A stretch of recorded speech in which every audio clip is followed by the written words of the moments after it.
মহিলা সাক্ষীতে, একজন মহিলার মামলাতে 4 জন পুরুষ জাহান্নামী। সুবহানাল্লাহ বলেন, আল্লাহু আকবার। আর একটু জোরে বলুন। কয়জন? 4 জন। কয় মহিলার সাক্ষীতে? এক মহিলার মামলাতে কয়জন পুরুষ? 4 জন। একটু মনোযোগ দেন তো দেখি। আমার তো মনে হয় 4 জন এখানে আছে, উপস্থিত আছে। দেখেন, 1 নম্বর হলো আপনার, প্রথম নাম্বার হলো বাবা। ওই নারীটা প্রথম মামলা করবে বাবার বিরুদ্ধে। কার বিরুদ্ধে? আর একটু জোরে বলুন।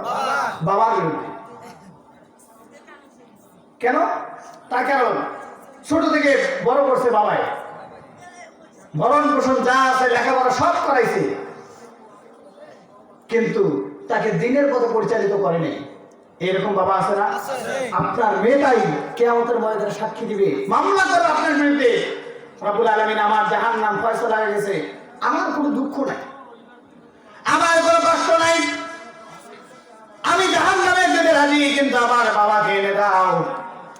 যেই বাবা আমাকে ছোট থেকে বড় করলো, মানুষের মতো মানুষ বানানো, সব যা চেয়েছি সব এনে দিয়েছে, কিন্তু আমাকে কোনোদিন কোরআন দেয়নি, নামাজের কথা বলে নাই, পর্দার কথা কোনোদিন বলে নাই। তিনি টাকা দিয়ে আমাকে টি-শার্ট আর জিন্স প্যান্ট এনে দিয়েছে।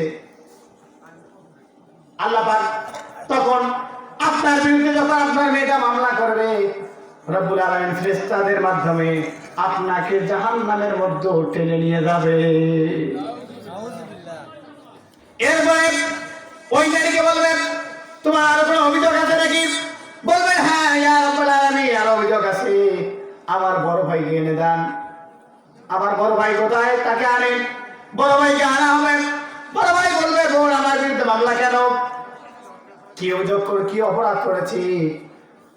বোন বলবে, ভাই আমার বাবা যখন মারা গেছে তুমি আমার দায়িত্বে ছিলেন, আমাকে সব কিছু দিয়েছো, একটা ভালো একটা ছেলে দেখে আমাকে বিয়ে দিয়েছো, কিন্তু দিনদার দেখো নাই, সম্পদ দেখেছো, ছেলেটা সরকারি চাকরি আছে কিনা, ভালো চাকরি করে কিনা, বাড়িতে সম্পদ আছে কিনা, বাড়ির ঘরগুলো ঠিক আছে কিনা, এগুলো দেখে আমার একটা ছেলের সাথে আমাকে একটা বিয়ে দিয়েছো, কিন্তু আমাকে কোনোদিন পর্দার কথা, নামাজের কথা বলো নাই। এই জন্য আমার যেহেতু জাহান্নাম ফয়সালা হয়ে গেছে, আমি একাই যাব না, ভাইয়ের বিরুদ্ধে মামলা করে ভাইকে আল্লাহ পাক জাহান্নামে দিয়ে দিবে। এরপরে আল্লাহ পাক বলবেন, আরো তোমার অভিযোগ আছে নাকি? নারী বলবে, আরো অভিযোগ আছে। আমার স্বামী কোথায়? আমার স্বামীকে এনে দেন। স্বামীকে আনা হবে।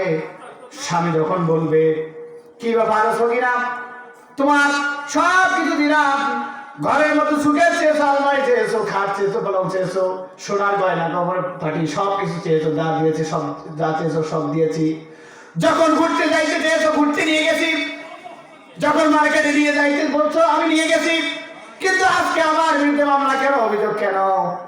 তখন নারী বলবে, ওই স্ত্রী বলবে, আমি সব কিছু চেয়েছি, যা চেয়েছে আমাকে দিয়েছেন, কিন্তু কোনোদিন আমাকে পর্দায় থাকার কথা বলেন নাই, দিনের মেনে চলার কথা বলেন নাই, কোরআনের কথা কোনোদিন বললেন না, কোরআন পড়ার কথা কোনোদিন বললেন না। না করা, না বলার কারণে আজকে আমার বিরুদ্ধে জাহান্নাম ফয়সালা হয়ে গেছে। আমি একাই যাব না, আপনাকেও ছাড়াও আমি যেতে চাই না, আপনাকে নিয়ে যেতে চাই। এরপরে রব্বুল আলামিন বলবেন, আরো কোনো অভিযোগ আছে নাকি তোমার? নারী বলবে, হ্যাঁ ইয়া রব্বুল আলামিন, আরেকটি অভিযোগ আছে, সেটা হলো আমার বড় ছেলেকে এনে দেন। বড় ছেলেকে আনা হবে। আনার পরে ছেলে বলবে, মা আমার বিরুদ্ধে আজকে কিসের অভিযোগ, কেন মামলা করেছো? মা বলবে, আমি তোমাকে লেখাপড়া করাইলাম, সব কিছু দিলাম, কষ্ট করে মানুষ করলাম, তোমাকে দিনের এলাম শিখাইলাম, তুমি একাই শুধু জাহান্নাম থেকে বাঁচতে চেয়েছো, কোনোদিন আমাকে পর্দার কথা বললে না, আমাদের কথা বলো নাই, কোনোদিন আমাকে পর্দার থেকে আমাদের কথা বলো নাই, দিনের হুকুমগুলো, কোরআনের হুকুমগুলো মেনে চলার কথা বললে না। না বলার কারণে তুমি শুধু একাই জাহান্নাম থেকে বাঁচতে চেয়েছো, একাই বাঁচতে পারবে না। আমাকে যেহেতু না বলার কারণে আমি জাহান্নাম, আমার ফয়সালা হয়ে গেছে, আমি শুধু একাই যাব না, এই 4 জনকে নিয়ে ওই নারী জাহান্নামের মধ্যে চলে যাবে।